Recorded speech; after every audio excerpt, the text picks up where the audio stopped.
Tonight on Y News. President Rodrigo Duterte confirms that the terrorist Maute Group is connected with the Islamic State or ISIS. The Senate and the lower house are set to meet to discuss Inter-Parliamentary Courtesy as Senator Leila De Lima maintains she will not honor the show cause order and arrest warrant from the lower house. PNP Chief Ronald de Rosa signs the dismissal order of 174 policemen tested positive of illegal drugs. Pensioners of the Social Security system are likely to receive the 1,000 peso pension increase by January of next year. Australia reviews subclass 457 visa program which poses threat to foreign skilled workers. And the AFP Cavaliers, judiciary matches and PNP responders advance to the second round of eliminations of the UNTV Cup Season 5. Y News begins now.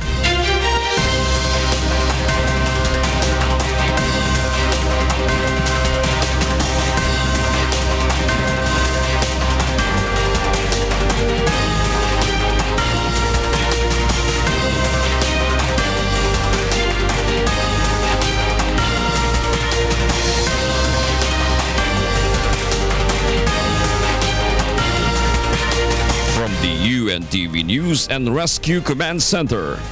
This is Y News with Angelo Castro III, Gerry Alcantara, and Darlene Basingan. Good evening. Senator Leila De Lima is likely to face arrest if she fails to respond to the show cause order that will be issued by the House Committee on Justice. Grace Casin will tell us why. I'm not discounting also the possibility of potential of a warrant of arrest. The House Sergeant at Arms will serve the warrant to Senator De Lima. House Speaker Pantaleon Alvarez is determined to issue a warrant of arrest against Senator Leila De Lima. This should Senator Leila De Lima ignore the show cause order of the House Committee on Justice will issue. This is to give the senator a chance to explain her side on the issue regarding the proliferation of illegal drugs in Ubilibid prison. The leadership of the House believes that De Lima tried to stop their investigation when she ordered her former aide Ronald not to face the hearing. First time dito nangyari na mayroong senator na nakialam sa proceedings ng House. Wala pang senador na gago na nag-advise doon sa witness ng House of Representatives para magtago. House Majority Floor Leader Rudy Fariñas said they could file a complaint against Senator De Lima before the Senate Committee on Ethics, press criminal charges against her, and order the cancellation of her license as a lawyer. Member of the bar siya, officer of the court yan, officer din sa amin, she should not advise a person to be a fugitive of justice or to go in hiding. According to Senate Justice Committee Chairman Richard Gordon, they will not stop the plan of lower house, but it should be in accordance with the existing rules. Grace Casin, UNTV News and Rescue, House of Representatives. The Senate and the House of Representatives will meet to discuss potential conflict arising from the expected issuance of the show cause order and warrant of arrest against Senator Leila De Lima. Joyce Balancho will tell us why. Senator Panfilo Lacson confirms that some senators will meet with the House leadership tonight to discuss Inter-Parliamentary Courtesy amid reports that the lower house will issue a show cause order against Senator Leila De Lima. This after it was disclosed at the House probe that De Lima allegedly stopped her former driver bodyguard Ronnie Dayan from attending the House inquiry over the issue of drugs inside the National Penitentiary. The House leadership threatened to issue a show cause order against De Lima and eventually an arrest warrant if the senator ignores the order. Senator Panfilo Lacson says this issue can be addressed with inter-chamber courtesy and that confrontation between the two houses should be avoided. Well, yun nga ang ini-invoke natin, Inter-Parliamentary o Inter-Chamber Courtesy. But kung gusto naman nila, hindi naman sila pipigilan kung mag-file sila ng disbarment sa Supreme Court, mag-file sila ng obstruction of justice sa DOJ. Hindi naman sila namin pipigilan, pero wag yung sa yung house to house, magkakaroon ng confrontation. Yun lang naman iniiwasan. Senate President Aquilino Pimentel III refuses to comment if there is basis for the lower house to issue an arrest warrant or show cause order against a member of the Senate. However, he explains the Constitution provides senators immunity from arrest under certain circumstances. While in session, we are immune from arrest if the crime is not punishable by more than 6 years, as far as I know. For her part, Senator Leila De Lima intends not to honor any order or case coming from the lower house. In any case, kung ano man yung mga plano nila, whether it is show cause, whether it is arrest, whether it is ethics complaint, whether it is a case with the regular courts or a case with the Supreme Court, hihintayin ko na lang po yan, and I will refer that to my legal team, and saka lang po kami mag-aano ng karampatang action din, kung ano ang sagot dyan, kung anong gagawin dyan. But certainly, I will not faze them. Certainly, I will not honor that show cause. Meanwhile, the latest senator stands by her message to Ronnie Dayan's daughter to not attend the House inquiry but maintains it was an advice and not an order. She also denies that she has done an act of obstruction of justice by advising it to Dayan. Wala namang makatarungan sa ginagawa nila sa akin. So why call it obstruction of justice? Mas maganda tawagin ang itawag natin dyan obstruction of persecution. I'm trying to obstruct the acts of persecution being done to me by this administration. Joyce Balancio, UNTV News and Rescue, Senate of the Philippines. Self-confessed drug lord Kerwin Espinosa has withdrawn his previous allegations against Albuera Police Chief Inspector Jovi Espinido. Marge Navarro will tell us why. Self-confessed drug lord Kerwin Espinosa has cleared the name of Albuera Leyte Police Chief Inspector Jovi Espinido, whom he previously accused of accepting drug money. According to Philippine National Police Chief General Ronald de la Rosa, he talked to Espinosa over the weekend about the matter. The Chief PNP says he was surprised by Kerwin's new statement. Malinis daw si Espinido, pag tinitiks daw niya, ang sagot sa kanya daw is puro mga biblical verses. Ang sasagot, ayaw daw kumagat sa drug money. General Bato says his confidence in Espinido remains, but he would let the investigation of the PNP Internal Affairs Service conclude first. Kung action na pag ginawa sa kanya, then undergoing investigation. So hindi ko muna siya ni-restrict. Lalo na ngayon na binawi ni Kerwin yung pagkasabi niya na gano'n, na talaga daw matino, ayaw daw magpakurap na opisyal. Kaya damor na naniniwala ko sa kanya. Espinido remains the chief of Albuera PNP while Espinosa is still under the custody of the PNP Anti-Illegal Drugs Group as he is still working on his affidavit. Marge Navarro, UNTV News and Rescue, Philippines. A total of 174 policemen are facing dismissal following results of the random drug test conducted by the Philippine National Police. Leia Ilagan will tell us why. PNP Chief Ronald de la Rosa has signed the dismissal order of 174 policemen who tested positive for illegal drugs. This following recommendations from the PNP Internal Affairs Service or IAS. The police chief assures that the order has undergone due process. That's according to the procedures. So, yun ang sinasabi sa batas namin pertaining to drugs.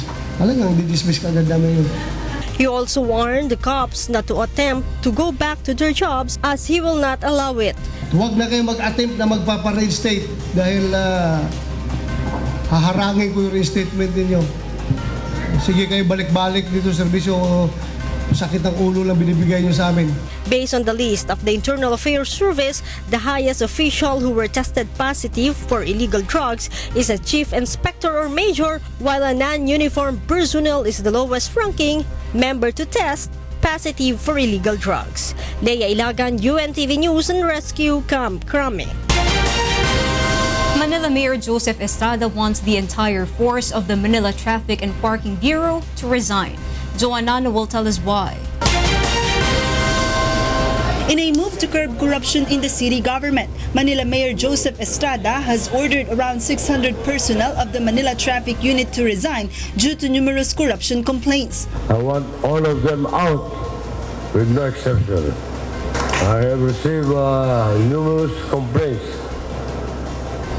that many MTPB traffic personnel are involved in extortion and other illegal activities. Along with this, the local government of Manila will conduct a reorganization of the MTPB, where a stricter set of qualifications in all aspiring local traffic enforcers is expected. Mayor Erap has clarified that former members of the MTPB may apply if they meet the new requirements. Ang naging decision po ni Mayor Erap, mass courtesy resignation, tapos po cleansing, salain. Piliin na lang po yung mga karapat-dapat at kung may mga bago po, yung po i-training. The Traffic Enforcement Unit of the Manila Police District has been ordered by the local government to manage the traffic in the entire Manila. MPD has only over 200 personnel in its traffic enforcement group, but despite their lesser number compared to MTPB, they assure that they can properly manage the traffic in the whole city. Meanwhile, the Manila City Hall has created a traffic super body that is tasked to craft new policies aimed at solving traffic problems. Joan Nano, UNTV News and Rescue, Manila. The Philippine National Police suspects that the improvised explosive device found along Rojas Boulevard, Pasay City today was planted by the Maute terrorist group. Joanano is back to tell us why. Based on the PNP's initial findings, the improvised explosive device found by authorities this morning inside a garbage bin 100 meters away from the U.S. Embassy along Ross Boulevard in Pasay City is identical to the bomb used in the Davao Night Market blast in September. Based sa post-blast investigation na ginawa sa Davao, na-reconstruct yung IED, yun nga, na-identify na gano'n, 81mm mortar, tapos yung pagkagawa, gano'n-gano'n, yung signature. Around 4 o'clock a.m. today, a suspicious bag was thrown from a taxi and was found by a street sweeper who immediately coordinated with the police. Recovered inside the bag were various tools to create explosives, including 81mm mortar, 9-volt battery, cell phone, switch device, and blasting cup. Authorities suspect that the said bomb could be from the Maute Group or the Tukboy Magid Group because of the manner or strategy being practiced by the terrorist groups. You can theorize that since yung kanyang signature is a signature of the Maute Group, yung Central Mindanao na mga terorista, dalawa yan sila, yung Maute Group ng Lanao at saka yung Tukboy Magid Group ng Sarangani Province. The PNP adds that it is possibly a way for the rebel groups to divert the current military operations in central Mindanao. At present, the PNP is on a full alert status, but the authorities says that the public has no reason to worry. Joan Nano, UNTV News and Rescue, Manila. The Armed Forces of the Philippines denies threats of attacks by the Maute terrorist group in Metro Manila. Brian De Paz will tell us why. The Armed Forces of the Philippines denies rumors of alleged threats from Maute Group in Metro Manila. This comes after the discovery of an explosive device similar to the type used in the Davao blast was found at the U.S. Embassy earlier this morning. The signature of the bomb may be similar to the bomb used by the Maute Group. So there's a possibility, but we don't have information to support that yet. For now, the 103rd Infantry Brigade continues its operation against the Maute Group after the rebels surrounded the abandoned portion of the municipality of Butig on the morning of November 26. Patuloy natin tinutugi sila, namumugad sila dyan ngayon sa may lugar ng Sintig at saka Butig kung saan may patuloy pang labanan hanggang sa kasalukuyan. The AFP said more members of the Maute Group have been killed while about 13 soldiers were wounded. The AFP spokesman said the wounded soldiers were already brought to a treatment area. AFP explains that the Maute Group just wants to seek attention from the terrorist ISIS and to ally with them. This is also the same tactic being employed by the Abu Sayyaf Group.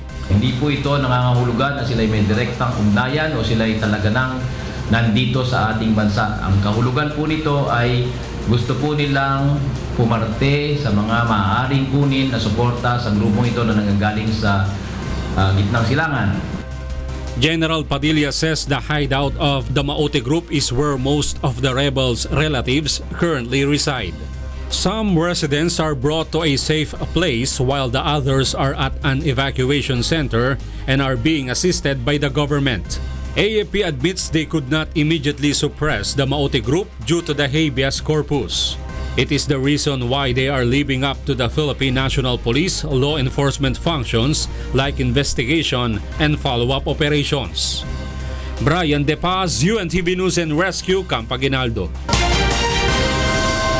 President Rodrigo Duterte confirms that the Maute Group is connected with the Islamic State or ISIS. From Malacanang, Rosa will tell us why live. Yes, Rosalie. Good evening, Darlene. President Rodrigo Duterte made confirmation that the local terrorist group Maute has established its connection with the international terrorist Islamic State of Iraq and Syria, or ISIS. He made a statement when he led the inauguration and ceremonial switch on of the 135-megawatt circulating fluidized bed combustion power plant today. The president said the intelligence community has advised him that ISIS is already connected to Maute Group. However, he refused to give further details. Meanwhile, President Duterte also met with former President and incumbent Pampanga Congresswoman Gloria Macapagal Arroyo and former Chief Justice Reynato Puno. He discussed with them the magnitude of the drug problem in the Philippines. He said he surrendered because of the severity of the narco-politics involving thousands of barangay captains, policemen, mayor, and governor. That is our latest live here from Malacanang. Back to you, Darlene. Thank you, Rosalie. And that's Rosalie Cos reporting live from Malacanang.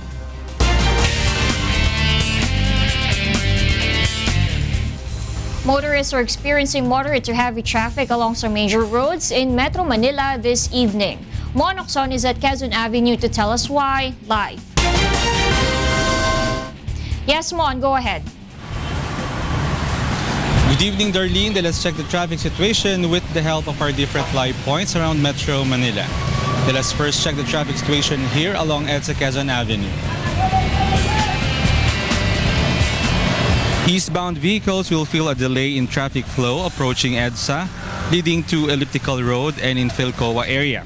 While vehicles going west will experience light traffic starting from EDSA all the way up to G. Araneta. Let us now check the traffic situation in our live points scattered around the metro.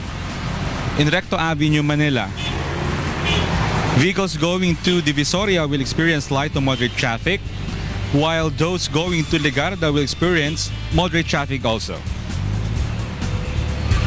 Let's check EDSA Guadalupe. Vehicles from Guadalupe going to Shaw Boulevard in Mandaluyong will experience heavy traffic, and also for vehicles from Orense going to Ayala in Makati City. Let us now check Magsaysay Boulevard, corner G. Araneta. Motorists going to Cubao will experience moderate traffic, and also for those going to Nagtahan Bridge, they will experience light to moderate traffic. Let's see what's the situation in Jose Abad Santos Avenue in Manila. For those going to Juan Luna Street, you will feel a slight delay from Jose Abad Santos Avenue, but vehicles going to Monumento will experience moderate to heavy traffic from Jose Abad Santos. Reminders to motorists, number coding will be implemented starting tomorrow from 7 a.m. up to 8 p.m. Vehicles with plate numbers ending in number 3 and 4 is prohibited in all major roads in Metro Manila. And that's our traffic update. Back to you, Darlene. Thank you, Mon. And that's Mon Ocson reporting live from Quezon Avenue. Next in Y News. Petitioners file separate motions for reconsideration seeking a reversal of the Supreme Court's decision on the burial of late President Ferdinand Marcos at Dalibingan ng mga bayani. The Commission on Elections insists that Congress should remove the intelligence fund in the poll body's budget for 2017. And the National Housing Authority turns over 184 housing units to the victims of the 2013 Zamboanga siege. Y News will be right back.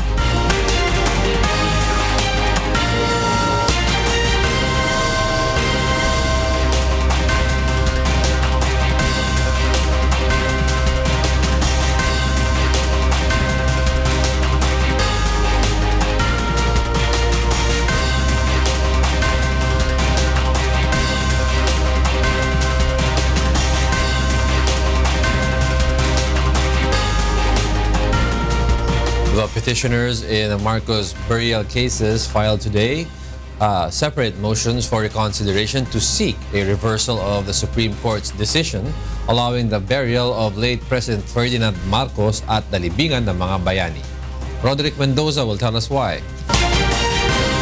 Groups opposing Marcos' burial are not giving up on their cause even when the remains of the former president has already been interred at Dalibingan ng mga bayani. Petitioners today filed separate motions for reconsideration pleading the Supreme Court to reverse its ruling which allowed Marcos' burial. The group led by former Bayan Muna Party List Representative Satur Ocampo reiterates that Marcos' burial is against the Constitution. They also claim this is against the spirit of Republic Act 10368 which recognizes and provides compensation to the victims of human rights violations during the Marcos dictatorship. Ang paglilibing kay Marcos sa libingan ng mga bayani ay tahasang paglabag sa mga karapatan at sa public policy na nandun sa batas na yon. Bukod pa dun sa mga paglabag sa constitutional provisions, lalo na yung ating konstitusyon ay isang reaksyon doon sa diktadura ni Marcos. Kaya ito maraming mga provisions sa pag-respect sa human rights. The petitioners also stress that their motion cannot simply be rendered moot and academic because their arguments were never considered in the Supreme Court decision, adding that the ponente merely relied on the AFP regulation. They are giving the court full discretion on proper remedies should it decide to grant their motion. Kung hahayaan na simpleng sabing mooted ang mga issues, parang binigyan na natin ng stamp of approval yung ginawa ng mga Marcoses na i-preempt. Yun ang gustong gawin, i-preempt yung kapangyarihan ng Supreme Court to resolve with finality itong mga issues na ni-raise natin sa petition. Another petitioner, Albay Representative Angelo, filed a separate motion. In addition to a reversal of the decision, Lagman wants the court to order the exhumation of Marcos' remains and prohibit its burial at Dalibingan ng mga bayani. The issue on Marcos' burial has also reached the negotiating table of the government and the National Democratic Front. Sinabi na ni Louis Alandoni, under the Comprehensive Agreement on Respect for Human Rights and International Humanitarian Law, mayroong provision doon. The two sides agreed to recognize the plight of the victims of human rights violations and to work for their compensation. The former lawmaker said NDF Chair Fidel Agawili will meet President Duterte about the issue in the next few days. Rodrigo Mendoza, UNTV News and Rescue, Manila. Comelec Commissioner Rowena Guanzon insists that Congress should just remove the intelligence fund in the poll body's 2017 budget. Victor Cosare will tell us why. Comelec Commissioner Rowena Guanzon stresses that the poll body still has billions of pesos in savings, so there is no need to ask Congress for intelligence or confidential fund. Guanzon and 5 other commissioners are not in favor of asking for an intelligence fund and said the measure was not discussed in their on-bank sessions. Hindi naman siya nag-disclose dyan eh. Basta nalaman na lang namin na our chair was asking for it sa mga congressmen. Sana po, dapat nga talaga may transparency yung budget na yan ng mga komisyon. Dapat dinadaan talaga yan sa NBank. Ayaw po namin yung mga secret fund. So, kasi ano naman po intelligence namin dyan? Tapos nahack na nga yung website namin eh. Dapat doon pa kami nag-intelligence. The poll official emphasized that having confidential funds can be a source of corruption. So, wala po kayong pangangailangan. Kasi napakalaki po ng budget namin sa Comelec. At lahat naman po ng mga ganyan mga activities, regular lang na budget, kaya naman po namin. 6 po kaming commissioners na ayaw noon. Kasi po, mahirap talaga yung confidential fund eh. Mahirap po i-liquidate yan.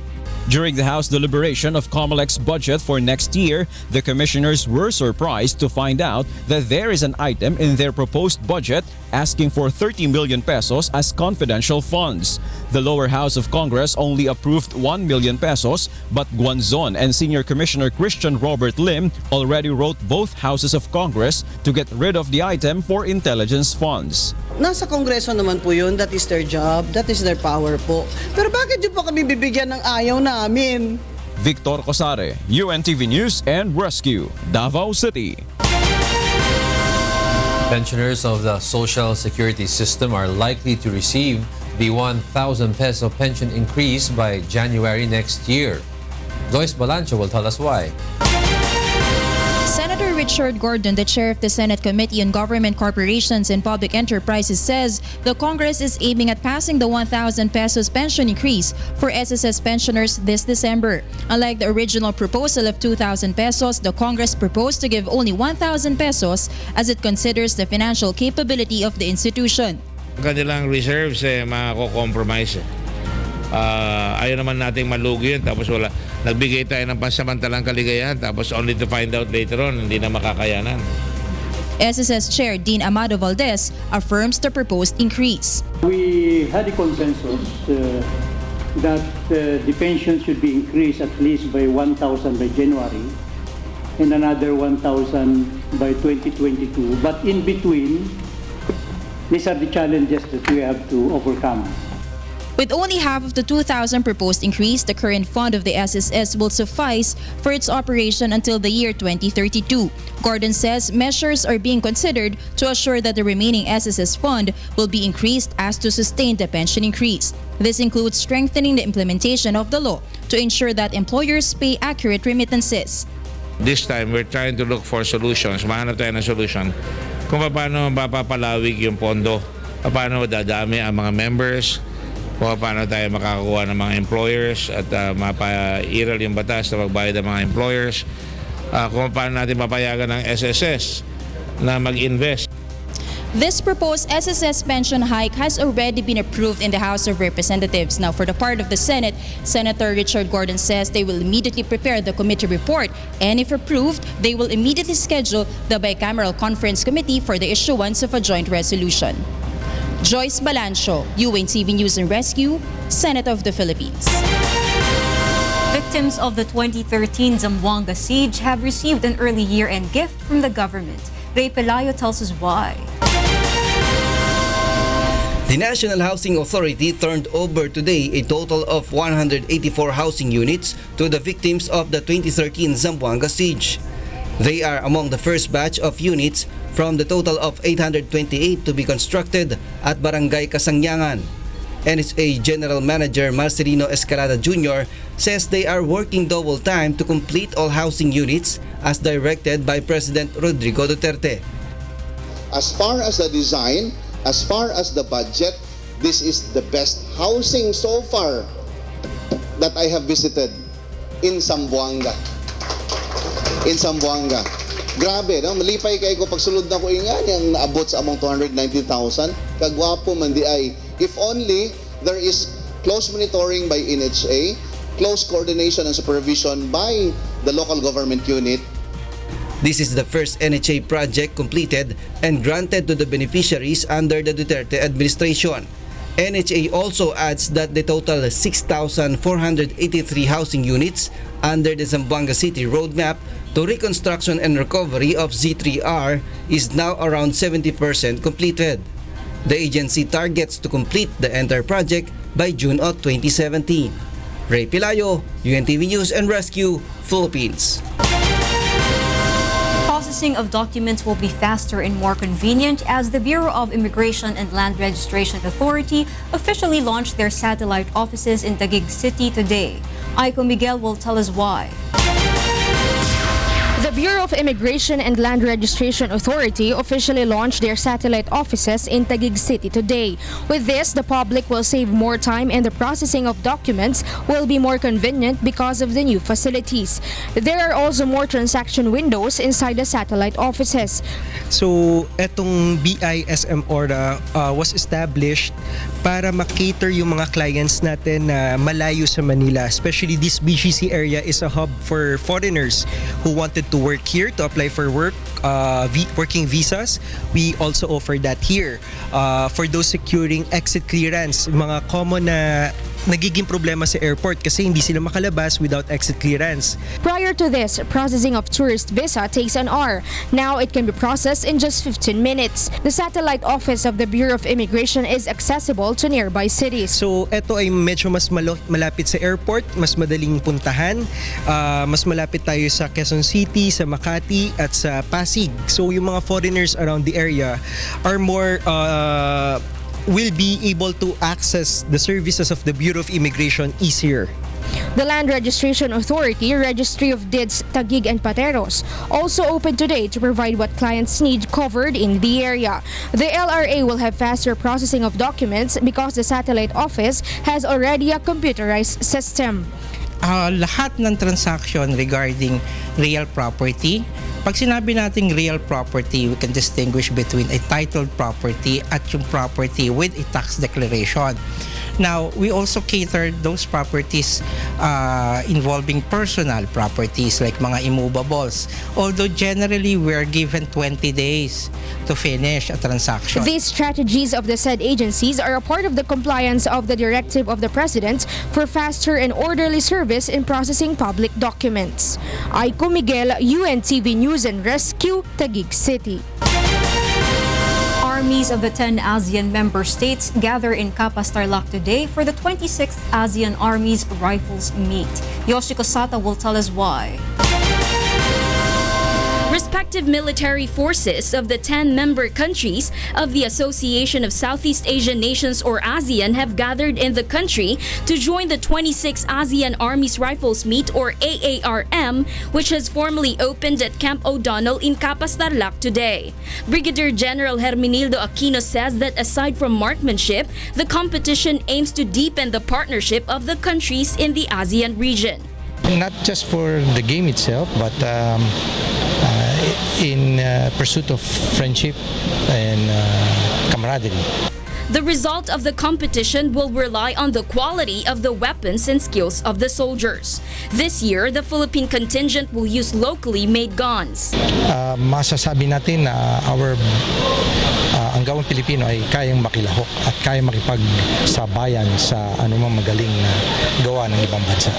It was in 1991 when the prestigious competition began. Hosting of the event is on rotational basis among the 10 member states. This year, there are 5 categories in the competition: the machine gun, carbine, rifle, pistol men, and pistol women. The AARM will end on December 7. Yoshiko Sata, UNTV News and Rescue, Philippines. The House of Representatives has put on hold the franchise of 2 big telephone companies in the country. Monokson will tell us why. The House of Representatives has put on hold the franchise of 2 big telephone companies until their service improves. According to the House Committee on Metro Manila Development, consumers are not getting the service they deserve with the telcos. Huwag muna natin siguro silang bigyan ng mga franchise hanggat hindi ho nila naayos ang mga problema natin. Smart has 65 million subscribers all over the country and has 12,000 cell sites, while Globe has 64 million subscribers with more than 7,000 cell sites only. According to the National Telecommunication Commission, for every 1,000 consumers, there should be 1 cell site. It turns out that the number of cell sites that serve millions of subscribers is not proportionate. This was admitted by Smart and Globe. Balanse o hindi? Hindi po sir, kaputan. Okay. Smart, balanse o hindi? Same with Globe, Your Honor. That's why we're continuously... Hindi balanse. Globe and Smart were also questioned about the slow internet service. Next year, the 25-year franchise of Globe and Smart will expire. Last week, President Rodrigo Duterte stated that he will open the telecom business to foreign players in the country. Mon Hokson, UNTV News and Rescue, Quezon City. The husband of a slain overseas Filipino worker in Dubai has expressed his gratitude to UNTV Serbisyong Kasangbahay. Jun Suriao tells us why. Police officer Salvio De Lima, the husband of a slain overseas Filipino worker in Dubai, has expressed his gratitude to UNTV for the repatriation of his wife's remains. Salvio has sought the help of the UNTV Action Center on October 7, 2016 as his wife was killed by her relative in Dubai. Ang may kagagawan ay yung sarili niyang pamangkin. Talo di umano doon sa sinisingil ng wife ko na 10,000 dirham. So, ang hinihingi niyang tulong dito, po sa UNTV Action Center sa programang ito ni Kuya Daniel ay dalawang bagay. Ano po, yung immediate pag-facilitate nung repatriation ng bangkay, and at the same time, humingi siya ng tulong para doon sa traumatic experience na dadanasan itong mga nararanasan ng mga bata.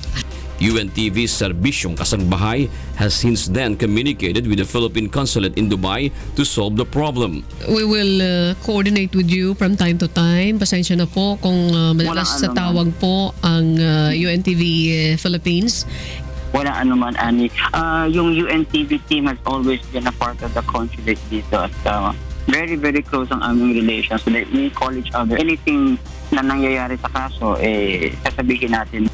Last Friday, the remains of Salvio's wife were finally brought home. Naalala yung mga sa bahay, pag nandoon ako, pag nandoon na ako sa bahay, kumahangos na yon para ako asikasuhin din pag nandoon yun sa school. Naalala ko, ngayon, wala na. Ito na siya. Sana maging tama kayo, maging strong ako para sa dalawa kong anak. Then, mabigyan talaga ng tamang hustisya, saka ito mabigyan ko ng maayos na libing ang aking asawa. Aside from UNTV's assistance to hasten the repatriation of the remains of Salvio's wife, the public service channel has also helped his two children undergo trauma counseling. Maganda po ang inyong ibinigay. Nagpapasalamat po ako sa inyong tulong sa extend ninyo sa akin na pagpapalo up ng kasong ito. Dito po sa UNTV, dito sa Serbisyong Kasangbahay, papasalamat po ako. Papasalamat po sa inyong programa. At hanggang po ngayon, nandito po kayo po sa inyo. More power sa inyong programa, Serbisyong Kasangbahay ni Daniel Rason. Jun Suriao for Serbisyong Kasangbahay. Coming up, climate change badly hit Thailand's fishing industry. Australia reviews its subclass 457 visa program, which poses a threat to foreign skilled workers. The AFP Cavaliers judiciary matches and TNP responders advance to the second round of eliminations of the UNTV Cup Season 5. More from Y News after this break.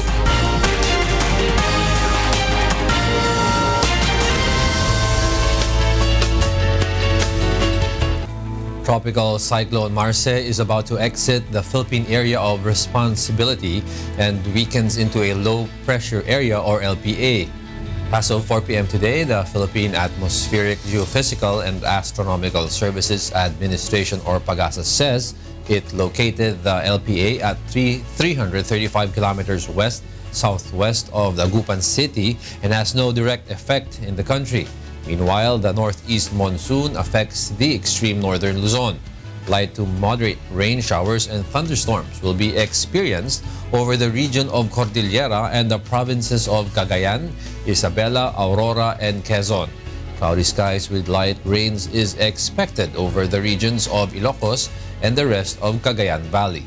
Partly cloudy to cloudy skies with isolated rain showers or thunderstorms will prevail over Metro Manila and the rest of the country. No tropical cyclone has seen to affect the country until the end of November.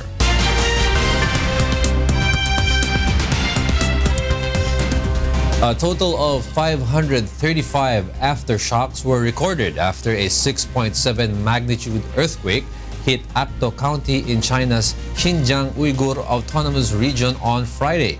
The quake killed one person and affected more than 2,000 local residents. It destroyed 252 houses and some sheepfolds made of earth and wood in the Burak, the closest village to the epicenter, trapping people and livestock. As of Sunday afternoon, 854 residents have been transferred to safe places. In Muji Township, local frontier troops helped affected residents pitching tents and installing solar panels. A large amount of relief supplies have been distributed to local residents. Environmental groups warn that Thailand and its multi-billion-dollar fishing industry face a losing battle against the impact of climate change. Kat Dumaraos will tell us why. A rise in seawater temperature, along with overfishing, threatens the recovery of fish stocks in Thailand waters and is the reason why fishing boats venture out into illegal zones in the deep ocean, according to industry experts. The Samut Sakon Fish Pier is known for boats bringing in tons of short mackerel, which are higher in value, but fishermen say no boats have caught any in the past few months. เมื่อก่อนนี้ผมออกกับเขาตอนเป็นลูกน้องวางแค่ที2ทีก็ได้หลายๆตันแล้วเดี๋ยวนี้ต้องวางถึง 3-4 ที 3-4 ครั้งถามว่าปลามันลดจำนวนลงไหมมันลดลงมาก He added that boats now have to extend their trips from half a day to a couple of nights to meet their target catch, as he estimated that the fish population has halved over the past 5 years. While climate change plays a role in the fish decline, overfishing is still the main reason. Because demand is just too high, and now we find that many areas there's not really have many fish left. So if no fish left, then even though there's a climate change happening now, if we have no fish, so the climate change not going to have any effect on the fish population. So overfishing is probably still the main important things that happen in the Gulf of Thailand. Suchana said while ocean temperatures vary naturally from year to year, seawater has warmed to an extent that it is causing coral bleaching. When water is too warm, corals, an essential and most vulnerable part of the marine ecosystem, will expel the algae living in their tissues, causing the coral to turn white. This in turn causes the fish population to decline. Suchana added the decline in fish population was the reason that boats seeking more fish venture out into illegal zones and deeper waters. This could prove problematic for Thailand, the world's third largest seafood exporter, who is desperate to avoid a European Union ban.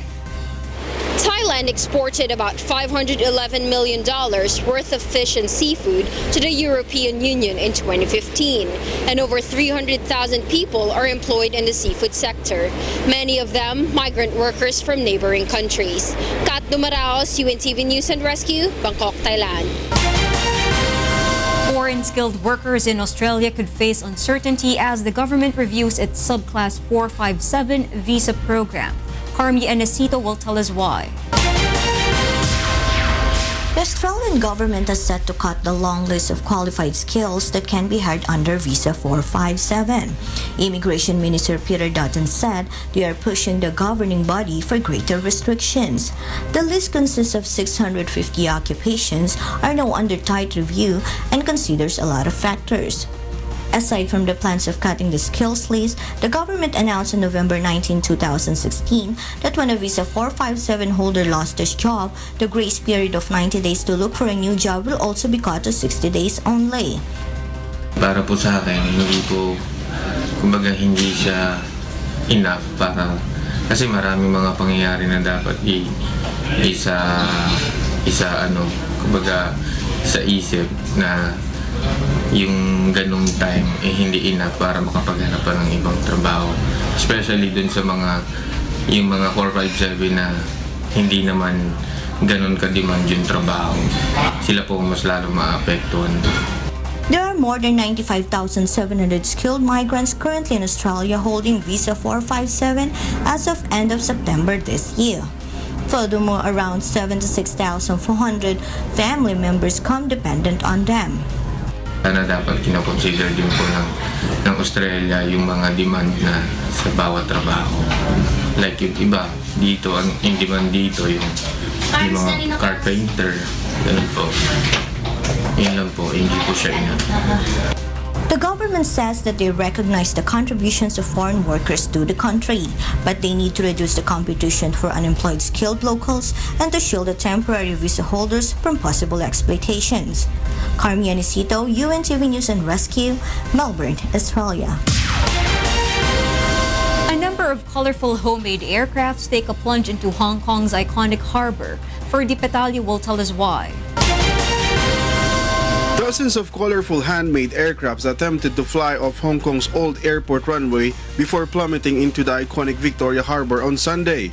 The majority of the 41 funky and wonderful aircrafts in the shapes of cartoon characters, foods and animals plunged straight into the water without flying more than a meter. Hong Kong's third Red Bull flag tag event drew a few hundreds of spectators. Members of the audience waved flags and cheered on the teams. I think there's culturally, Chinese always have this problem to express their fun part of things. So I think these events actually help. I think Hong Kong culturally to help express them and do something crazy and wild, and it's okay to feel out of their own comfort zone a little bit. Team Blank Space won the event flying through the air in a machine shaped like a green alien spaceship. I'm so appreciated because we work as a team and then we help each other. We have some argument and misunderstood each other sometimes, but we fix it and then we feel we are more improve our relationship, technique, everything. It makes me stronger and it makes us stronger. Hong Kong became the first city in Asia to host Red Bull Flag Tag Flight Day in Germany in 2010. The Red Bull Flag Tag contest started in Vienna in 1992 and has been held more than 44 countries including the United States, Germany, and Australia. Ferdy Petalio, UNTV News and Rescue, Hong Kong. Filipino works of art get public attention in the Singapore Biennale 2016. Elsie Marcos will tell us why. What we wanted to do with this Biennale was to keep very much that focus on the art of Southeast Asia, because the contemporary art from this region is so incredibly rich, very, very diverse, and we wanted to really present that to the rest of the world. 63 contemporary visual art exhibitions from 19 countries in Asia were showcased in the Singapore Biennale 2016, held in 8 locations here in Singapore. The exhibit, held every 2 years, is a large art festival which features different visual artists, and this year, 5 Filipinos joined the event inspired by the theme Atlas of Mirrors. Among the 5 Filipinos, the work of Martha Atienza was shortlisted for the 11th Benice Prize in January next year for the story behind her art pieces. I think with the stories of many Filipinos who actually work on board as, on board ships as sailors, as mariners and seamen. So I thought that this work really, would just speak wonderfully to the Biennale and our audiences. One notable creation that Miss Joyce commended was that of Ryan Villamael. He is known for his great skill at cutting. He creates them from particular material. In this case, he's created all of these paper sculptures from maps of the Philippines. Meanwhile, artist Dex Fernandez got his inspiration from Yolanda survivors and how Pinoy is able to turn unnecessary objects into things of value. Para sa akin, tayo bilang mga Pilipino, ang dami nating kinokolekta na mga bagay na hindi naman talaga necessity sa buhay natin. Naisip ko, dun kumuha ng inspirasyon. This 4-month-long exhibition aims to deepen our understanding of visual arts and to support the emerging new artists. If you want to catch all these one-of-a-kind perspective arts, the venues are open until 26 of February 2017. Elsie Marcos, UNTV News and Rescue, Singapore. Judges of the Song of Praise Music Festival Year 6 unanimously hailed the composition of a teenage girl as her first entry to the grand finals. Nina Ormilio tells us why. Judges Jimmy Antipoda, Pat Castillo, and Dr. Musico Mon del Rosario have chosen the composition of May Alona Troge as the first finalist of A Song of Praise or ASOP Music Festival Year 6. They liked the modern sound of the song Gabundok Man, which is suited to the style of its interpreter, Myros. Gagamitin ko pa po yung binigay na talent ni Lord para po kung 20 yung last time po, season 5, nanalo po yung bata. Pagka 2017, ako po sana.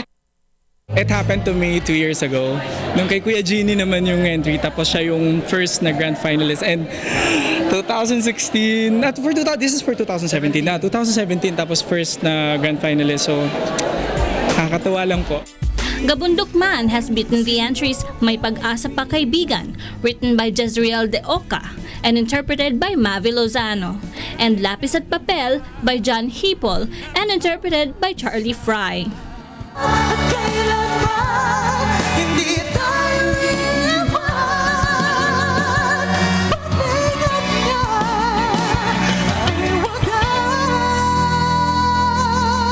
Nina Armilio, UNTV News and Rescue, Philippines.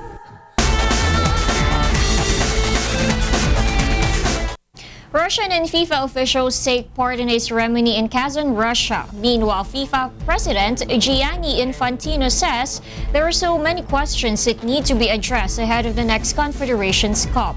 Aaron Romero tells us why.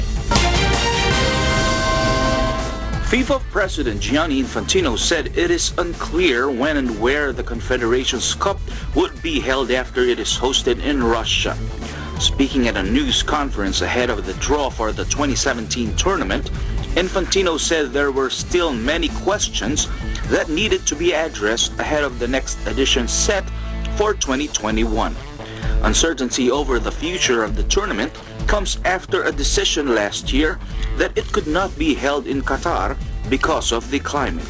Meanwhile, Russian and FIFA officials braved the snowy weather in the city of Kazan to take part in a ceremony to launch the countdown clock for the 2018 World Cup. FIFA President Gianni Infantino said he was confident the tournament would be a success. We would really like to thank you all here in Tatarstan, in Kazan, but of course in the whole of Russia for your great hospitality and for welcoming the world to Kazan, to Russia next year for the Confederation Cup and in 2 years for the World Cup. Kazan, situated on the Volga River, some 700 kilometers east of Moscow, is an official host of the Confederations Cup 2017. The city will also host the tournament's group matches and a semi-final. It might also be the venue for a World Cup quarter-final in 2018. Aaron Romero, UNTV News and Rescue, New York.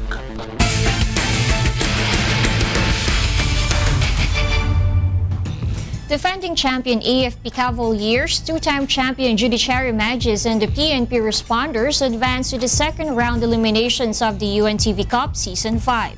Bernard Dadis will tell us why. Defending champion AFP Cavaliers, two-time champion Judiciary Magis, and the PNP responders are advancing to the second round eliminations of the UNTV Cup Season 5 after winning over their opponents last Thursday. Shooting. After beating the GSIS Furies 90-80 last Thursday, the PNP responders win a ticket to the next round. Leading the responders was Julius Criste, who made 24 points, 2 rebounds, and 1 steal. The PNP now have 4 games won and 2 games lost. Bautista, titira na tres. Yes! Meanwhile, Season 4 Finals MVP Boyet Bautista blasted 7 shots from the 3-point area, leading the defending champion AFP Cavaliers in their 103-85 victory against the Ombudsman Grapbusters at the Pasig City Sports Center. Bautista, the best player of the game, back at 25 points, grabbed 4 rebounds and 3 assists. After securing a spot in the next round, the Cavaliers, headed by Coach Sunny Manukat, says they will gear up even harder.